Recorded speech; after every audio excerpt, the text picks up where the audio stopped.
Assalamualaikum warahmatullahi wabarakatuh. Kami dari kelompok 2 Fisiologi Tumbuhan yang beranggotakan yang pertama ada Lena Rista Saragih, yang kedua ada saya Melina Berlian, dan yang ketiga ada Nabila Rahmadani Arfi. Kami akan menampilkan hasil laporan praktikum hubungan tumbuhan dengan air INBBC, dan laporan pertama akan disampaikan oleh Nabila. Kepada Nabila dipersilahkan. Assalamualaikum warahmatullahi wabarakatuh. Baiklah, saya akan menjelaskan tentang praktikum fisiologi tumbuhan, hubungan air dengan air atau INBCC.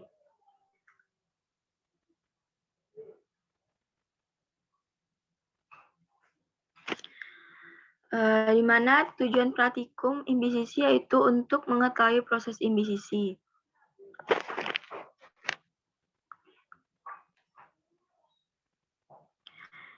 Di mana INBCC adalah absorpsi air oleh bahan-bahan koloid dan zat padat dalam bagian tumbuhan. Masuknya air sering disertai dengan pembengkakan bahan koloid dan peningkatan berat tumbuhan. Misalnya, biji akan menjadi lebih besar jika diletakkan dalam air atau tanah yang lembab. Dan hal ini dikatakan sebagai proses INBCC. Pada INBCC, tidak ada keterlibatan membran, seperti pada osmosis. INBCC terjadi karena permukaan struktur mikroskopis dalam sel tumbuhan seperti selulosa, butir pati, protein, dan bahan lainnya, menarik dan memegang molekul air dengan gaya tarik antar molekul.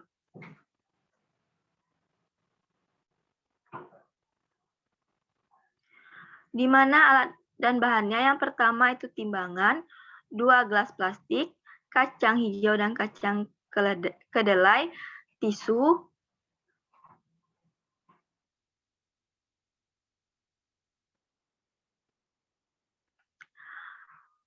selanjutnya yaitu langkah kerja.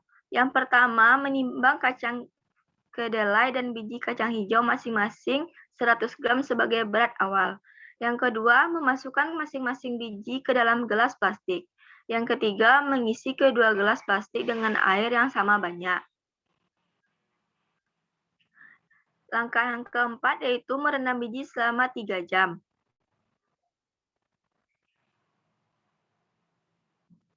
Langkah selanjutnya yaitu menyaring masing-masing biji yang ada di dalam gelas plastik. Langkah yang keenam yaitu meletakkan biji di atas tisu untuk pengeringan. Yang terakhir, menimbang kembali masing-masing biji sebagai berat akhir.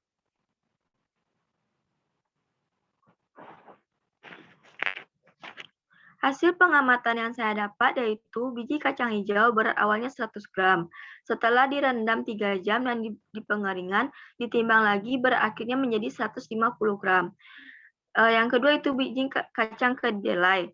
Berat awalnya yaitu 100 gram. Setelah direndam selama 3 jam dan dikeringkan, berat akhirnya menjadi 190 gram.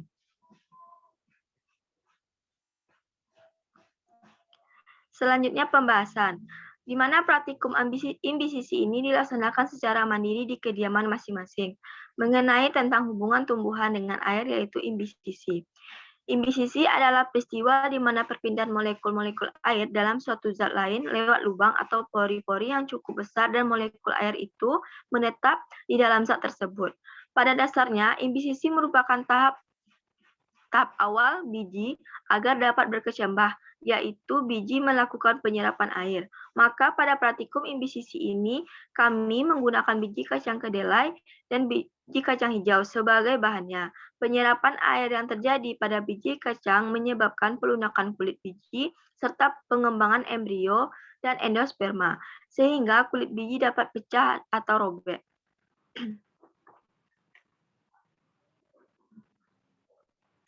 Biji yang kami gunakan masing-masing 100 gram.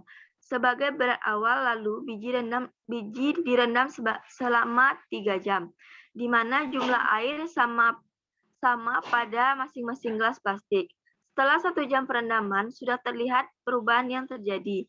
Pada gelas plastik yang berisi biji kacang hijau, volume bijinya tidak jauh berbeda daripada volume biji perendaman di awal. Namun, pada gelas biji kacang kedelai, volume biji-bijinya sudah membesar dibandingkan volume biji perendam di awal, sehingga ketinggian airnya sama banyak dengan tinggi biji yang di dalam gelas plastik. Setelah 3 jam perendaman, pada gelas plastik yang berisikan biji kacang hijau, biji-bijinya semakin bertambah ukuran volumenya. Sedangkan pada gelas plastik biji kacang kedelai, keadaannya sama seperti perendaman setelah 2 jam, yaitu biji-bijinya dalam keadaan tidak terendam semua, yang mana hanya sampai setengah ketinggian biji-biji yang di dalam plastik. Serta pada permukaan atas biji yang tidak terendam oleh air, terlihat ada beberapa kulit biji yang robek dan pecah.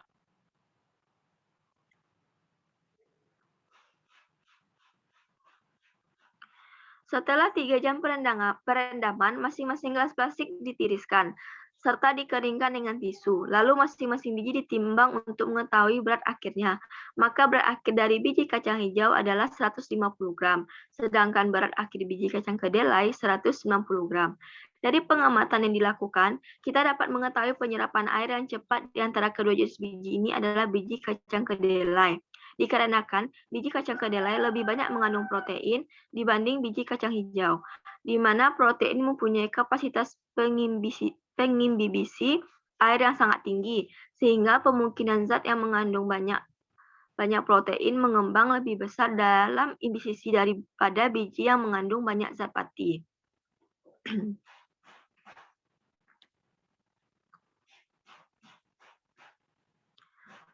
Selanjutnya yaitu kesimpulan, di mana itu pertama, imbisisi adalah peristiwa di mana perpindahan molekul-molekul air ke dalam suatu zat lain melewati lubang atau pori, dan molekul air itu menetap di dalam zat tersebut. Yang kedua, pada tumbuhan imbisisi merupakan tahap awal biji untuk melakukan berkecambahan. Yang ketiga, imbisisi yang terjadi pada biji kacang menyebabkan pelunakan kulit biji serta mengembang embrio dan endosperma, sehingga kulit biji dapat pecah atau robek. Yang keempat, biji yang mengandung banyak protein mengembang lebih besar dalam proses imbisisi daripada biji yang mengandung banyak zat pati. Yang kelima, di antara biji kacang hijau dan biji kacang kedelai, imbisisi yang cepat adalah pada biji kacang kedelai. Baiklah, sekian dari saya. Maaf jika ada kesalahan, saya kembalikan kepada moderator. Assalamualaikum warahmatullahi wabarakatuh. Baik, terima kasih saya ucapkan kepada Nabila atas penyampaian laporannya. Selanjutnya, laporan praktikum yang akan disampaikan oleh Lena. Kepada Lena dipersilahkan.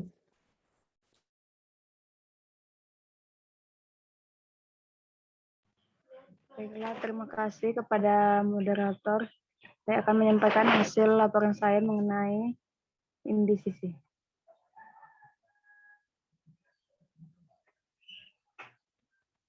Adapun tujuan dari praktikum imbisisi ini yaitu mengamati dan memahami pengaruh temperatur dan potensial osmosis larutan yang diimbisisi terhadap peristiwa imbisisi yang terjadi pada biji tumbuhan atau biji kacang tanah dan biji kacang hijau. Adapun waktu dan tempatnya yaitu pada hari Jumat tanggal 1 Oktober 2020 pada pukul 13.20 sampai 15.50. Tempatnya di rumah masing-masing.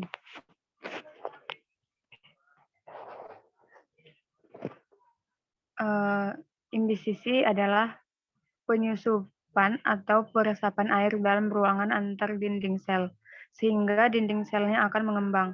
Sebagai contoh, masuknya air pada biji saat berkecambah dan biji kacang yang direndam dalam air beberapa jam.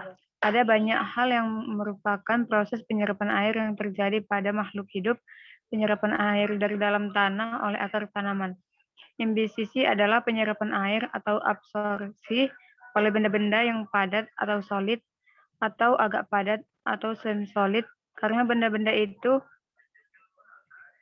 mempunyai zat penyusun dari bahan yang berupa koloid.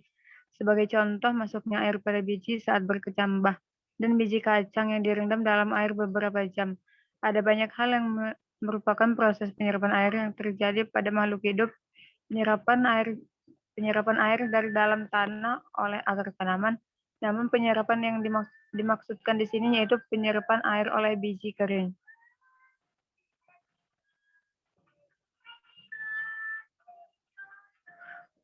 Faktor-faktor yang mempengaruhi penyerapan air yaitu permeabilitas kulit atau membran biji, konsentrasi air, suhu air, dan tekanan hidrostatik, luas permukaan biji yang kontras dengan air, spesies dan varietas, tingkat kemaskan, komposisi kimia biji, dan umur. Dari berbagai faktor tersebut, hal yang dapat mengakibatkan terjadinya jenuh air oleh biji yaitu tekanan hidrostatik, karena ketika volume air dalam membran biji telah sampai batas tertentu, akan timbul tekanan hidrostatik yang mendorong keluar biji, sehingga kecepatan penyerapan air menurun. Penyerapan air dipengaruhi oleh faktor dalam atau disebut pula faktor tumbuhan dan faktor luar atau faktor lingkungan.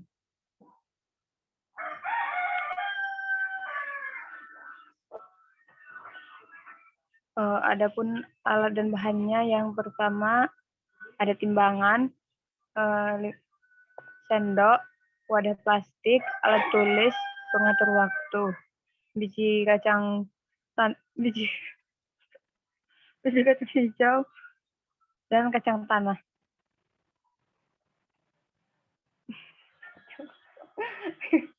Ketawa aku.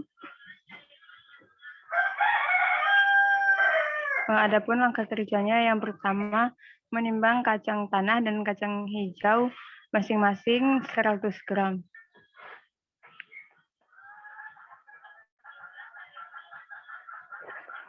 Selanjutnya menimbang air.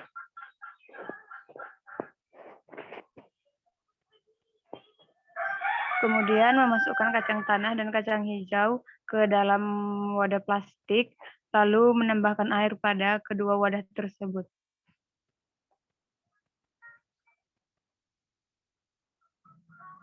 Kemudian menunggu selama 3 jam.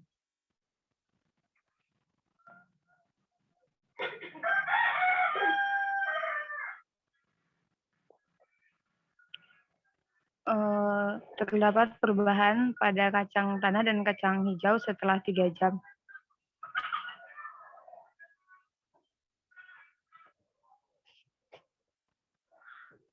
Selanjutnya, setelah 3 jam, meniriskan air ke wadah.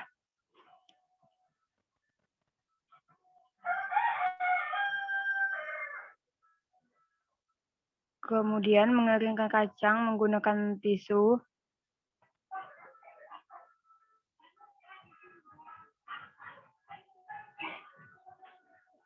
Terdapat perbedaan kacang sebelum dan sesudah direndam selama 3 jam.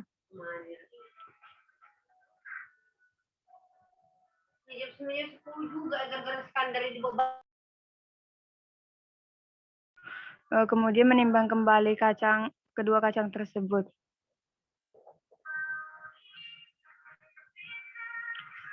Yang terakhir yaitu mencatat hasil akhir dari kedua kacang tersebut.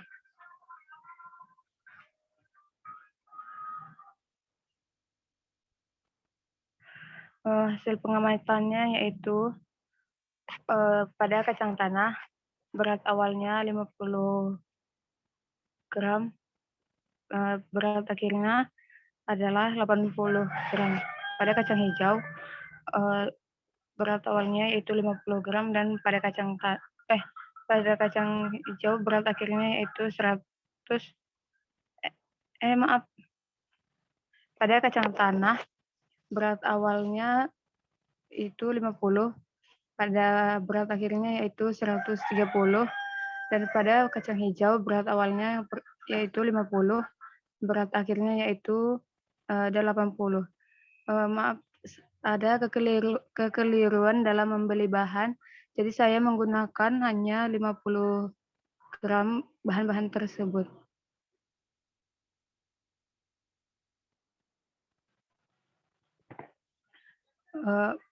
Adapun pembahasannya yaitu imbisisi adalah penyusupan atau peresapan air dalam ruangan antar dinding sel sehingga dinding selnya akan mengembang. Sebagai contoh, masuknya air pada biji saat bertambah dan biji kacang yang direndam dalam air beberapa jam. Ada banyak hal yang merupakan proses penyerapan air yang terjadi pada makhluk hidup. Penyerapan air dari dalam tanah oleh akar tanaman. Imbisisi adalah penyerapan air oleh benda-benda yang padat atau agak padat, karena benda-benda itu mempunyai zat penyusun dari bahan yang berupa koloid. Sebagai contoh, masuknya air pada biji saat berkecambah dan biji kacang yang direndam dalam air beberapa jam. Ada banyak hal yang merupakan proses penyerapan air yang terjadi pada makhluk hidup. Penyerapan air dari dalam tanah oleh akar tanaman, namun penyerapan yang dimaksudkan di sini yaitu penyerapan air oleh biji kering.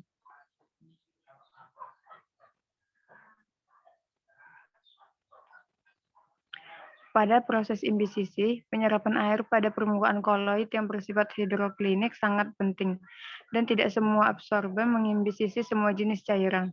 Pada praktikum yang dilakukan yaitu melihat mekanisme terjadinya peristiwa imbisisi dan untuk mengetahui penyerapan berbagai biji kacang-kacangan pada waktu perendaman dan proses perkecambahannya. Pada kegiatan pengaruh macam substrat terhadap imbisisi. Pada berat awal masing-masing memiliki berat yang sama, yaitu berat 50 gram, akan tetapi saya tidak menggunakan berat seperti yang disampaikan di video tersebut karena ada sesuatu kesalahan saat membeli bahan-bahan tersebut. Oleh karena itu, saya hanya menggunakan kedua bahan sebanyak setengah ons setelah dilakukan perendaman pada waktu dan banyaknya air yang sama pada kacang tersebut tidak memiliki berat yang sama lagi. Itu dikarenakan sudah berlangsungnya proses imbisisi. Berat akhir kacang tanah lebih berat dibandingkan dengan kacang hijau.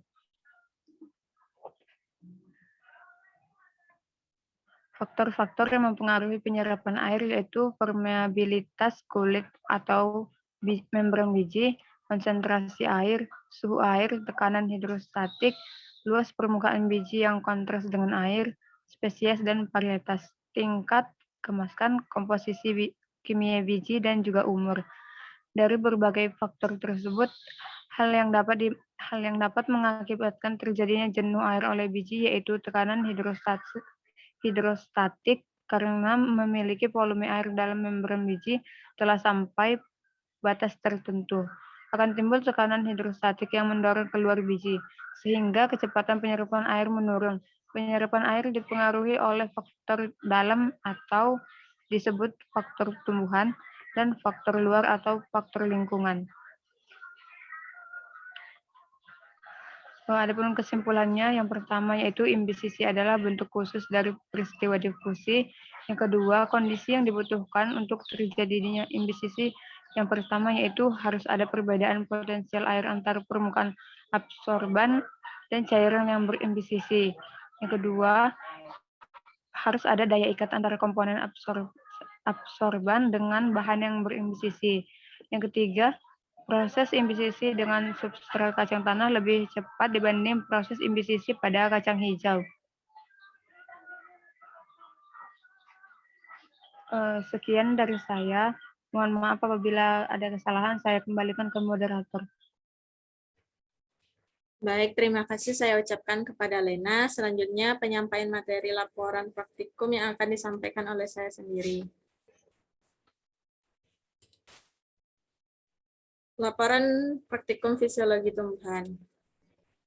Tujuan praktikum melihat mekanisme terjadinya imbibisi. Waktu dan tempat hari tanggal Jumat 1 Oktober 2021 pukul 13.20 sampai 15.50 WIB. Tempat di rumah tepi Jalan Lintas Sumatera. Dasar teori. Air merupakan salah satu syarat penting bagi berlangsungnya proses perkecambahan benih. Dua faktor penting yang mempengaruhi penyerapan air oleh benih adalah sifat dari benih, terutama kulit pelindungnya, dan jumlah air yang tersedia pada medium sekitarnya. Banyaknya air yang diperlukan bervariasi tergantung pada jenis benih. Tingkat pengambilan air juga dipengaruhi oleh temperatur. Temperatur yang tinggi menyebabkan meningkatnya kebutuhan akan air. Imbibisi merupakan penyusupan atau peresapan air dengan ruangan antar dinding sel, sehingga dinding selnya akan mengembang. Masuknya air pada biji saat berkecambah dan biji serelia yang direndam pada beberapa jam. Proses imbibisi dipengaruhi oleh susunan kimiawi, kulit, dan cadangan makanan benih, umur benih, tekanan osmosis air, dan permeabilitas kulit benih, dan suhu. Laju imbibisi pada awal proses imbibisi berlangsung relatif cepat, hingga sampai pada titik tertentu, laju ini akan menurun. Imbibisi adalah tahap pertama yang sangat penting untuk memicu perubahan biokimiawi dalam benih sehingga benih berkecambah. Jika proses ini terhambat, maka perkecambahan juga akan terhambat. Selanjutnya alat dan bahan. Yang pertama ada tisu, 2 buah gelas plastik, timbangan, biji kacang hijau, biji kacang kedelai, dan stopwatch.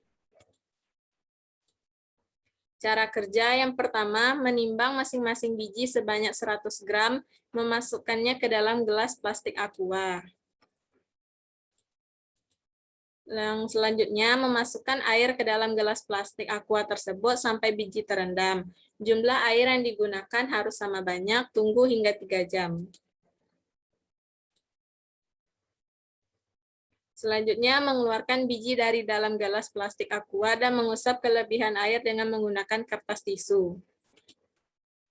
Yang selanjutnya, menimbang kembali berat masing-masing biji dan membandingkan jumlah air yang dapat diserap oleh masing-masing jenis biji tersebut.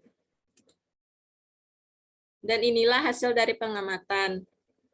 Pada kacang kedelai awalnya ada 100 gram. Dan setelah 3 jam menjadi 170 gram. Pada kacang hijau awalnya 100 gram dan setelah direndam 3 jam menjadi 130 gram. Selanjutnya pembahasan. Pada praktikum imbibisi kali ini menggunakan 2 buah bahan, yaitu berupa kacang kedelai dan juga kacang hijau, sebagai bahan dalam perbandingan proses imbibisi pada biji. Pada awal melakukan praktikum ini, kita telah menimbang dan mengukur banyaknya kacang kedelai dan juga kacang hijau yang digunakan adalah sama-sama 100 gram. Pada kacang kedelai, setelah didiamkan selama 3 jam dan diukur kembali beratnya, dapat kita peroleh bahwa berat dari kacang kedelai tadi telah bertambah. Sehingga pada pengukuran ini didapatkan hasil bahwa kacang kedelai sekarang memiliki berat 170 gram. Dalam hal ini berarti bahwa jumlah air yang masuk atau diserap oleh biji kacang kedelai di dalam wadah adalah 70 gram.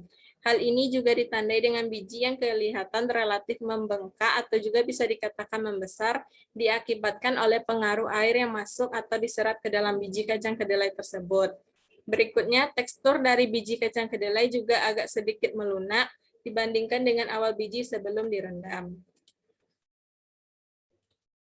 Selanjutnya, pada kacang hijau setelah didiamkan selama 3 jam dan diukur kembali beratnya, dapat kita peroleh bahwa berat dari kacang hijau tadi telah bertambah. Sehingga pada pengukuran ini didapatkan hasil bahwa kacang hijau sekarang memiliki berat 130 gram. Dalam hal ini berarti bahwa jumlah air yang berhasil masuk atau diserap oleh biji kacang hijau di dalam wadah adalah 30 gram. Namun biji kacang hijau yang direndam tadi tidak terlalu memperlihatkan membesar, bahkan dapat dikatakan relatif tetap berukuran sama, namun hanya beratnya saja yang bertambah. Dan juga tekstur biji sebelum dan sesudah direndam juga masih sama dan terkesan tidak banyak mengalami perubahan yang begitu berarti. Dalam hal ini dapat kita bandingkan bahwa daya serap dari proses imbibisi yang berlangsung di antara kedua biji kacang tersebut menunjukkan hasil bahwa kacang kedelai memiliki daya serap air yang lebih tinggi jika dibandingkan dengan kacang hijau. Dapat kita amati dan lihat bahwa besarnya air yang masuk ke dalam biji kacang kedelai lebih banyak dibandingkan dengan kacang hijau. Jumlah air yang diserap bahkan 2 kali lipat lebih banyak dibandingkan dengan kacang hijau. Hal ini diakibatkan juga dengan daya serap air oleh biji atau kecambah yang berbeda-beda pada masing-masing biji yang ada. Selain itu, banyak juga faktor lainnya yang dapat menjadi acuan dalam perbedaan dari daya serap proses imbibisi. Salah satunya yaitu permeabilitas dari masing-masing biji atau kecambah yang digunakan.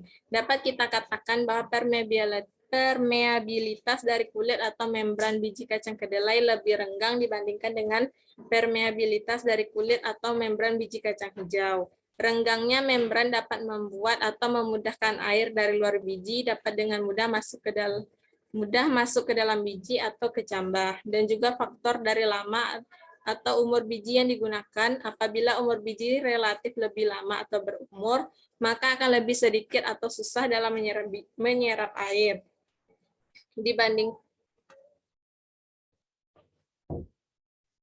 dibandingkan dengan biji yang masih muda, sehingga akan lebih mudah air masuk ke dalam biji atau kecambah tersebut.